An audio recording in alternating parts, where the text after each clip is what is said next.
We all struggle with feeling like there's not enough time in the day to be productive personally or professionally. We all struggle to make our time matter. It's time to take control. It's time to start investing in the corporation of you.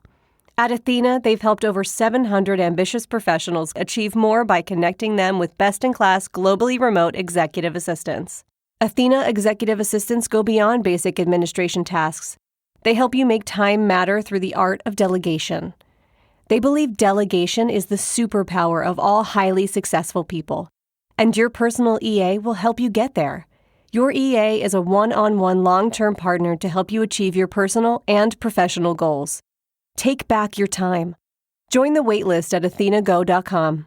That's athenago.com.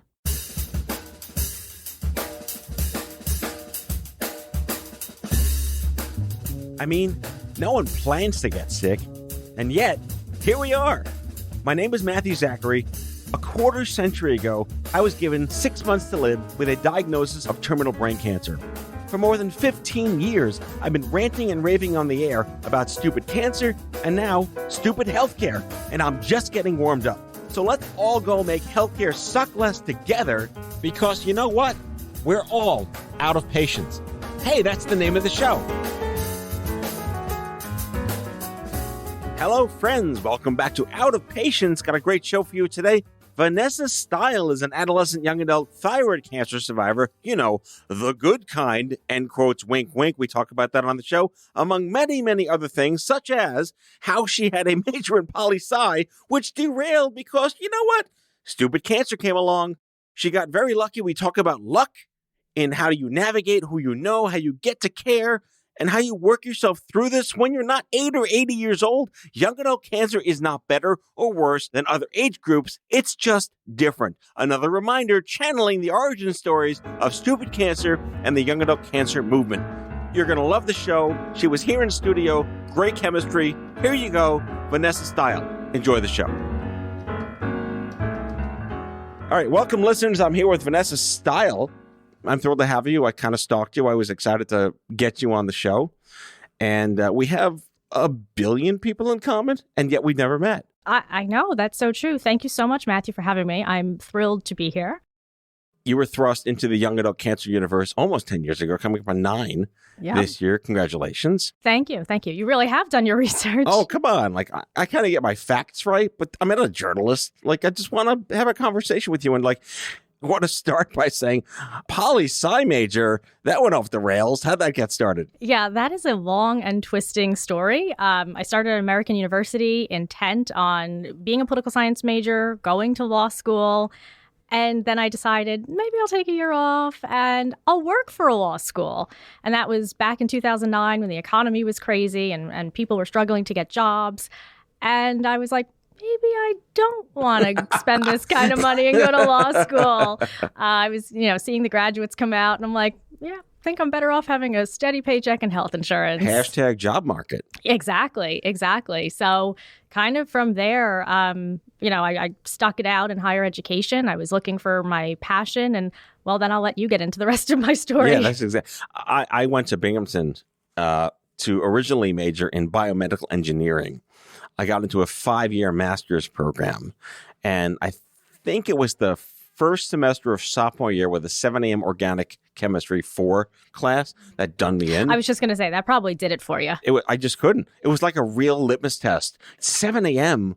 when you're like 19 years old. That's a commitment. That is unacceptable. That would not work in 2022. Cruel and unusual punishment. It was horrible. And I remember calling my dad and saying, I just switched my major to lit.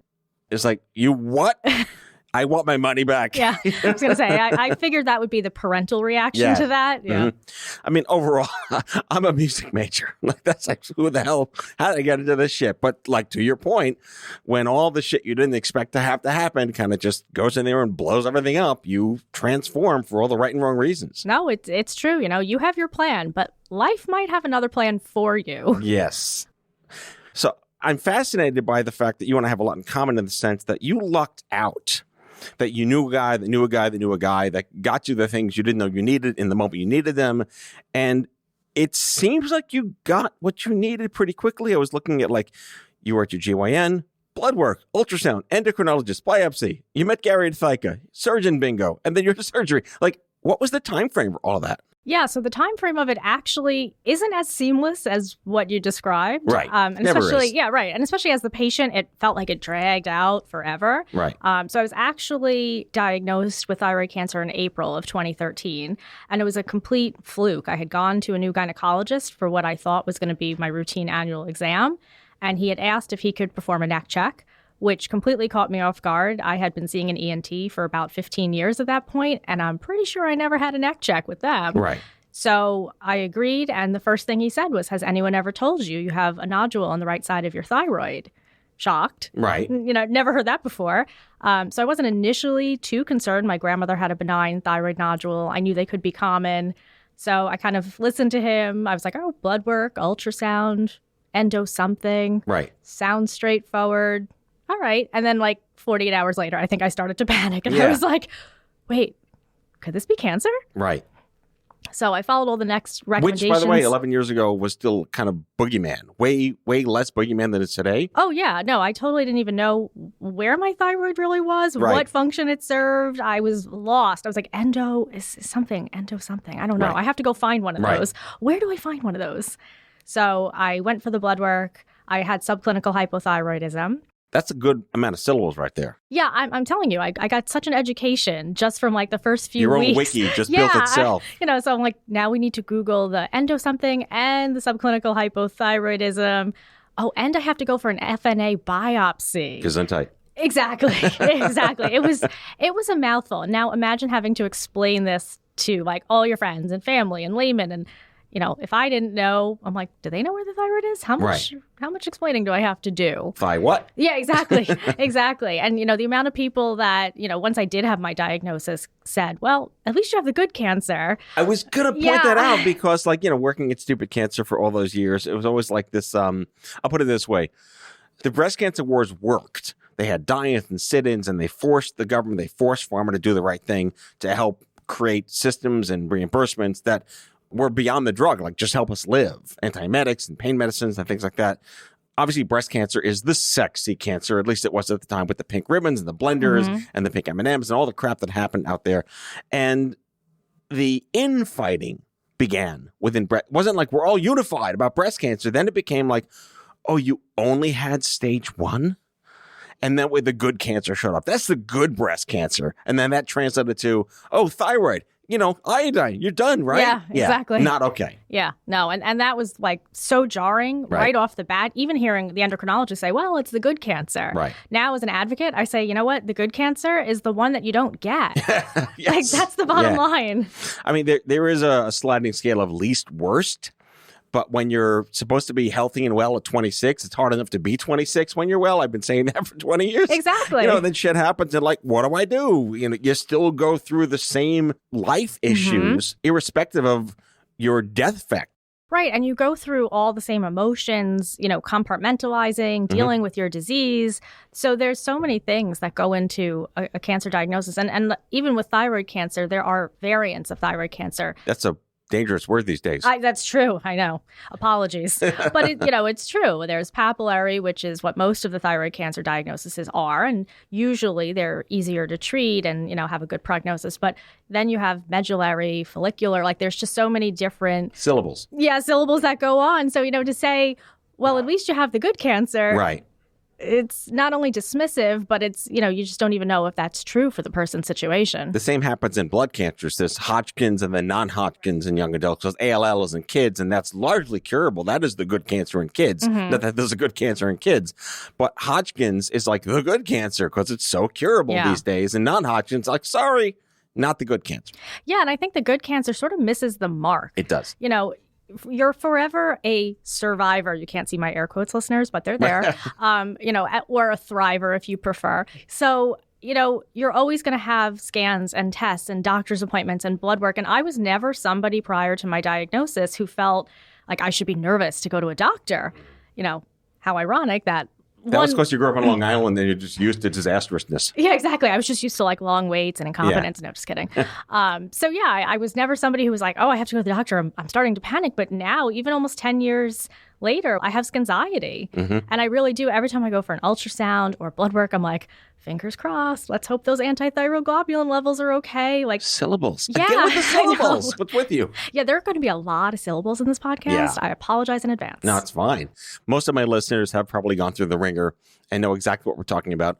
A lot of the themes in your writing, which get to your blog at the second half of the show, is around finding your anchor. Mhm. If you are so lucky to find that anchor, I happened to be a musician. I lost the ability to play, but figuring out if I could play again was my anchor, regardless of if I'd be dead in a week or a year or a decade. Mhm. You had that. But Gary Bloom at Thyka, huge shout out to Gary Bloom. He's been in this industry way longer than I have. Let's talk about Thyka and meeting that tribe for you. Yeah, that was something that was so important in my diagnosis. When I first learned I had thyroid cancer, I immediately panicked and I started doing what I guess the doctors had advised me not to do, which was don't Dr. make Google. don't make this a research project. And of course, what did I do? I was like, "Hi, Dr. Google, I have thyroid cancer," and I was flooded with these horror stories. And it was everything from I had a thyroid cancer diagnosis. I started taking a synthetic thyroid hormone replacement. My life was never the same. And I was like, oh no, I can't do this. Like I literally was just paralyzed with the fear. And then I found Thyka, which for listeners who don't know, it's the Thyroid Cancer Survivors Association. THYCA.org. Exactly. And they were a phenomenal resource. They had everything from how to find a surgeon, how to prepare for the low iodine diet before radioactive iodine. They really made me feel like I was stepping into this community and I was a part of something bigger than myself. I wasn't just going through this diagnosis alone. And I think for a lot of cancer patients, you feel like it's me. It's just me. You know, it doesn't Right. matter that there are hundreds of millions of other patients, survivors out there. It's like, it's just me right now. Like, Right. this is my life. And I did have family and friends who were very supportive. But at the end of the day, it's like you wrestle with that diagnosis. And for me, it was hard to say, like, I have thyroid cancer. It was like hard to make it personal, like this is happening in my body. So being able to have that community, and Inspire was another one who really, Inspire, yeah, great, they sure. were phenomenal, and like I joined their support Brian's group. a good friend of mine. Brian Lowe. Oh, great, yeah. Yeah. And I was able to reach out to other patients, and I felt like, okay, I can ask my questions, I can have my voice be heard. And to me, that was really a cathartic moment and something that I knew once I came on the other side of this, that I wanted to give back and I wanted to be that resource and help other patients feel less alone. I had cultivated a lot of resources and relationships through my own diagnosis. And that was something I was like, I want to give back and I want to be able to have someone that can be a sounding board and can kind of understand and empathize with what they're going through. Fun fact of the day, thyroid cancer cases have been increasing by 5.5% per year in the U.S. over the last 10 years, but it's likelier that more doctors are reminding patients to do a neck check and it's being detected earlier. Correct. And population growth. Yeah. And I remember even when I was having my surgery at Weill Cornell, shout out to them because they saved my life and I love them. You know, I remember one of the things the nurses said was now gynecologists are doing more and more neck checks because not everybody sees a primary care. So that's another way that thyroid cancer is being diagnosed earlier. When I had my surgery, right after the resection of the tumor and recovering, I had a hyperthyroid, which is when your thyroid is overactive. And I lost all this crazy weight and they couldn't regulate it. And then I was like, great, I'll be skinny. Cancer diet, fantastic. And then it turned to hypothyroidism, which is what you have and now I have, which is when your thyroid just doesn't work the way it's supposed to. And I think my starting dose was like 300 mcg. And it just started coming down because for whatever reason, ideally your body regulates. Have you regulated? Yeah, it's hard with thyroid meds in general. Like, it's really a delicate balancing act where you're going for blood work. You might not feel great on this dose. For some people, myself included, it has been a challenge to kind of find that sweet spot. And something that I do talk about a lot is that what the reference range is and what's considered, again, air quotes, in range might not be necessarily what is best for the patient. So not only did I have subclinical hypothyroidism, but I also had Hashimoto's thyroiditis. Again, a lot of syllables here. I knew where you were going with that. The Syllables show with Vanessa Steil. Yeah, exactly. So I also have an autoimmune thyroid condition, as well. It's hard to kind of know what my reference range should be because when you have Hashimoto's, you produce antithyroglobulin. Normally for thyroid cancer, they would track your thyroglobulin to check for cancer markers. So of course, I have to be like the special case, the test tube patient. So we track antithyroglobulin, which always makes it extra special when we look at my labs and we kind of figure out where I need to be. So speaking of syllables, we'll be right back after some ads.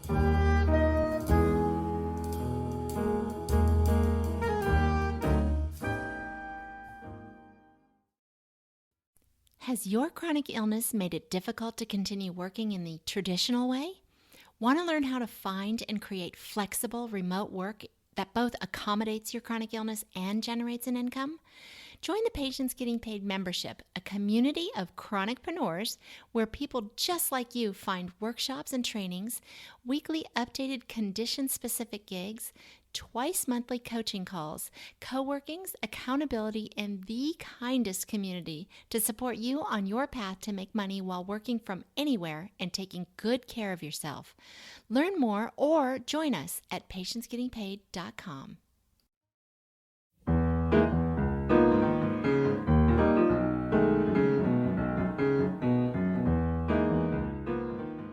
So let's get to your personal brand, your identity, your work now.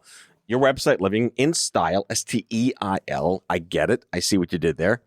What possessed you to lean in that direction with your story? I really wanted to be a resource for patients. And I also wanted to find my voice after my diagnosis. And I felt that writing about my story was cathartic. You know, sharing what I went through, being able to kind of tie it into how I was moving forward with my life. So it actually, Living in Style started out as a lifestyle and wellness site. So it was a lot about, I'm 26 years old. I'm kind of like trying to find my career niche again.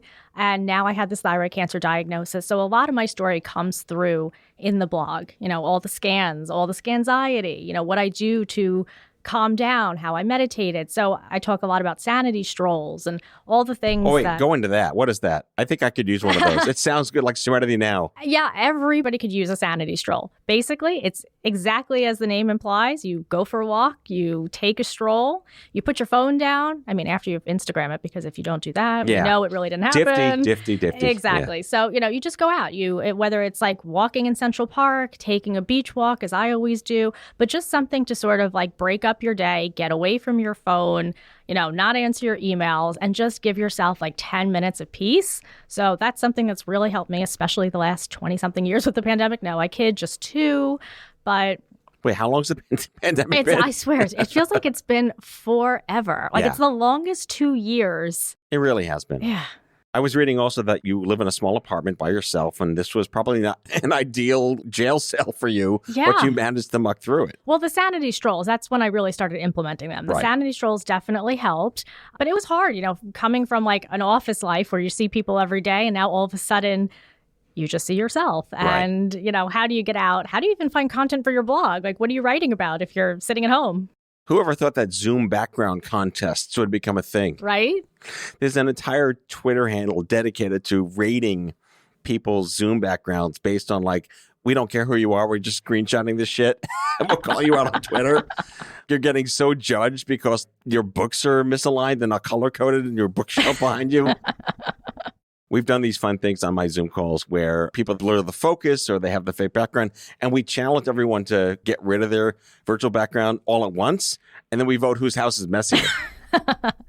That's a good thing to do. There was like that poor reporter from the BBC whose daughter burst in 3 years ago. Now that's all of us. I was going to say, now everybody is used to that. Yes. Like, there's no such thing as like a Zoom bomb. There really isn't. It really isn't. I want to talk about chutzpah. Mm-hmm. Common theme on my show for many years now. Not everyone's born with chutzpah. It seems like you had a bit of a chutzpah gene going in because you were just precocious and demanded these things. I'm sure you've encountered other people that may or may not have had that level of moxie built in. And have you met these people? What's been their voice? How have you helped them? Yeah, I've certainly met those people. I think a lot of the chutzpah comes from being an only child and sort of like having to make my path and advocate for myself. So I guess in some ways, being an advocate was a little bit of a natural progression. Yeah. But it's definitely different when you're in the healthcare system. So aside from my own diagnosis, I've been a caregiver for my now 93-year-old grandmother for more than 10 plus years. So I think I did have a little bit of experience advocating on her behalf. She's a 2-time breast cancer survivor. Her last diagnosis was in 2014. So it was right after I had thyroid cancer.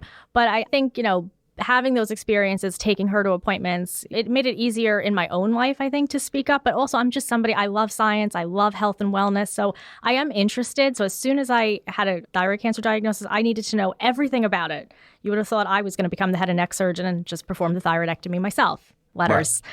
So I started Googling, and I was just fascinated, like what the thyroid does and how the surgery is going to happen. And, radioactive iodine, what does that look like? Sounds terrifying, by the way. It was terrifying at the time, but I think for me... Well, anything radioactive, just you don't want to do that. Yeah, I mean, Imagine Dragons has a whole song about it, which was my theme song when I went for the whole body scan. But I think knowledge is power. And once I was able to understand the diagnosis better and what was going to happen to me, it was an easier pill to swallow, no pun intended with radioactive iodine pills. But I also see what you did there. Yeah, clever, huh? Mm-hmm. So yeah, I think being an advocate and advocating for myself was a little natural, but it's overwhelming. You're dealing with an endocrinologist. Now you need a surgeon. Now you're looking at hospitals. Like there's just so much to know. And I always say you don't know what you don't know until you need to know it. I want to get into this notion of what does prevention actually mean? Is it just good luck and bad luck? You were in peak condition when you had thyroid cancer. But the luck was I had a doctor who spent some extra time with me and did a neck check. I mean, had he not done that, and that's something I always think about, like had that experience not happened, when would I have been diagnosed? Would it have been a more difficult diagnosis at the time? Would it have spread and metastasized? It's not just luck in the sense that you don't get cancer, which is, of course, what everyone hopes for, but it's also luck in the sense that if you do, you have a proactive team with you that can guide it. I mean, my experience was so different because I was diagnosed early and I was able to have a thyroidectomy and have the lymph node removal and be able to continue on with my life. So I think luck plays a big part in it. I do a lot of work now in sort of emerging diagnostics. How would you feel about going to Walgreens one day and happening upon something like a 23andMe for cancer? Right? Do I want to know? That's a thing people deal with now. It's true. No, I think it's a very personal decision whether you want to know. I do think genetic testing and everything that we have at our fingertips is so amazing. Something I did with Weill Cornell too was I allowed them to use like a part of my thyroid for studies that they were working on. So I think anything that we can do in the future that gives us a better understanding of our health and our bodies are so complex. I'm always amazed by that. Like there's so many things going on in our bodies, good and bad. And look, like having thyroid cancer, I felt fine. I didn't have a lump. I didn't have a hoarse voice. Like I didn't have any signs or symptoms of it. So, by doing a neck check, by having people understand, to ask for a neck check when they see their primary care or to ask for blood work, a whole panel of thyroid labs to be done, that could help people be diagnosed earlier. And it really can also help people take control of their health. Which sweeps directly into what you do as a line of work now. I heard this expression a couple of years ago, like, what is this? A board certified patient advocate. Talk us through that decision to do this. I actually sat for the board certified patient advocacy exam in November of 2019. And it just came out of me wanting to advocate more for patients. And like I said, I've been a patient myself, now sort of in that survivor stage, but I'm a caregiver and I see the gaps, I see the needs. And something that I've said recently is that we have an aging population. Long-term care and like how are people going to advocate for what's going to be the largest generation in our country as they age? So for me, the progression to become an advocate and really sit for the board certified advocacy exam was how can I help more patients? I'm old enough to remember when like a stay-at-home mom was like, oh, fine, that's great. Until we realized, oh my God, that's a full-time job. But we haven't yet crossed over to this idea of a full-time caregiver is a full-time job. And you refer to this as the invisible workforce. I love that. Yeah, it's not my terminology on it. I actually refer to what I do right now as caregiving 2.0, but the invisible workforce really is a term that's getting coined because you have more than 50 million Americans in this country who are caregivers. You have around 10 million Americans who are millennial caregivers. So you have all of these people in these caregiving roles. And how do you work full time? I'm doing almost 100 hours a month as a caregiver to my grandmother who's in a nursing home. So I think that just goes to show, even in these care facilities, the role of the caregiver is still a very strong role. I'm there every night doing dinner with her, checking on meds, it's a lot. So I think moving forward, how can we help more people and how can we provide support to caregivers? Because it really is a full-time job. So, final question. How do you feel about military terms in cancer? It's funny. It's something I've had so many discussions about it, and I know it's a very personal feeling about it. I like wellness warrior. I use that a lot. I find warrior to be an empowering term. I'm not particularly crazy about losing the battle, fighting the battle. Right. Things like that sort of don't really land too well. But I think anything that's empowering. But it brings back the point of how we talk about cancer. Referencing something as the good cancer. Right. Saying they lost the battle with cancer. Because they didn't fight hard enough. Right, exactly.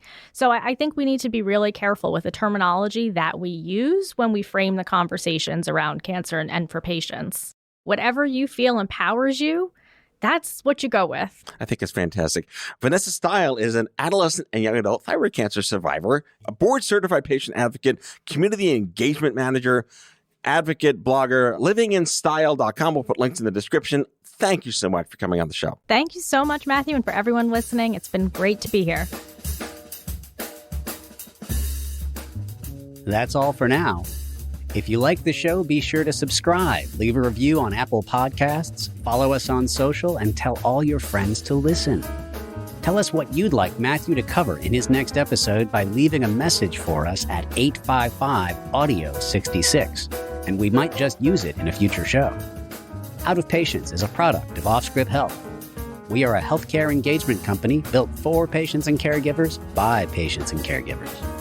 Our executive producers are Matthew Zachary and Andrew McDowell. Our senior producer is Betsy Shepard. Our host is Matthew Zachary. It is recorded, mixed, and edited by Betsy Shepard. For advertising and media inquiries, email media@offscrip.com. That's media@offscrip.com. For more information, visit offscrip.com.